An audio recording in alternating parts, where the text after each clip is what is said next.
Hindi lahat ng sinasabi ng ibang tao tungkol sa iyo, ikaw ang reflection. Ang iba, sila yon.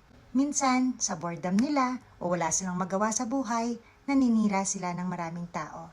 Minsan, alam nyo, ang mga tao ay at war at themselves. Minsan, hindi nila yon mailabas, kaya inilalabas nila sa ibang tao. Kung ano ang ginagawa nila, yan ang pinapakita nilang ginagawa ng ibang tao. Yung sariling buhay nila, hindi nila mapakialaman, syempre. At syempre, hindi natin gusto na ang sarili natin ang i-judge natin. Kaya nagja-judge sila ng maraming tao ng sinasabi or kinukwento ay totoo. Minsan, hindi mo deserve ang emotional breakdown. Minsan, boredom lang yon sa kanila. Kaya ang buhay nila ay ginagawa nilang parang Netflix na maganda.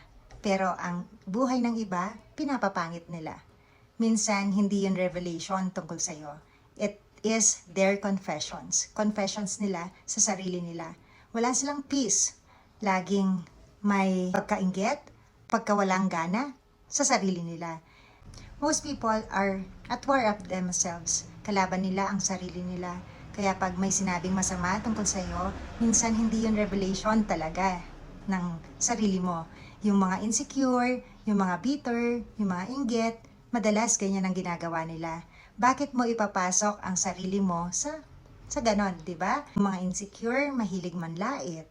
Ang inggit, mahilig manira. At yung saya ng iba, hindi yun sa kanila. Ayaw nila na masaya ang ibang tao. Kahit sariling buhay nila, hindi na masaya. Minsan, ang best response is, okay, or even better, wag mo na lang silang pansinin. Yung mga kulang sa saya sa sarili, ang ginagawa nila ay binabawasan nila ang saya ng ibang tao.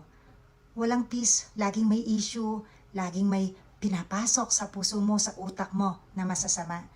Kahit sariling buhay nila, hindi nila kaya. Huwag ka na lang mag-reply. Tapos continue being blessed sa isang comment mo lang, sa isang chismis. Kine-question mo na ang self-worth mo. Pero insecure ang mga taong nag-chismis sa'yo. So next time na merong mag-chismis sa'yo, you ask yourself, totoo ba? Kung totoo, edi mag-improve ka. Pero pag hindi totoo, continue mo lang yung ginagawa mo. At let go. Kasi alam mo, ang mga wounded people, laging meron yan sasabihin tungkol sa'yo. Huwag mong questionin ang self-worth mo. Do not let everyone to take access of your peace.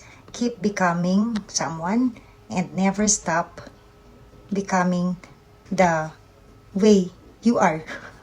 Ayan, mag-continue ka. Basta i-continue mo lang ang ginagawa mo. Nandito kami para sa'yo.